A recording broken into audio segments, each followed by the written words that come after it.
हम ये समझते थे कि इमरान खान जेल में एक हफ्ता नहीं गुजार सकेंगे, लेकिन ये क्रेडिट तो उनके पास जाएगा कि 2 साल में वो न बीमार हुआ, ना अस्पताल चला गया, ना मुल्क से बाहर चले गए, 2 साल ही जेल में रहे। ये एक क्रेडिट उनके पास जाता है। तो इसका मतलब ये है कि वो मजबूत शख्सियत है कि इतना लंबा अरसा उसने जेल में गुजारा। ये किसी को भी यकीन नहीं था। जिस क्लास में हमारे ज़िंदगी है या जहाँ हम रहते हैं, सियासी क्लास में या सियासी क्लब में, सबकी राय यही थी अक्सरियत की कि इमरान खान 1 हफ्ता या 2 हफ्ते के लिए तो जेल में गुजारा कर सकते हैं, रह सकते हैं, लेकिन एक तवील उम्र, एक तवील दौरानिया जेल में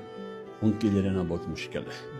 लेकिन अब हकीकत आपके सामने, इसे तो मैं इनकार नहीं कर सकता हूँ कि 2 साल वो जेल में रहे, लेकिन 2 साल में 1 घंटे के लिए भी उन्होंने नहीं कहा कि मैं बीमार हूँ, मुझे अस्पताल ले जाओ, या वो मतलब कोई और फैसला करे, जैसे कि माजी में नवाज शरीफ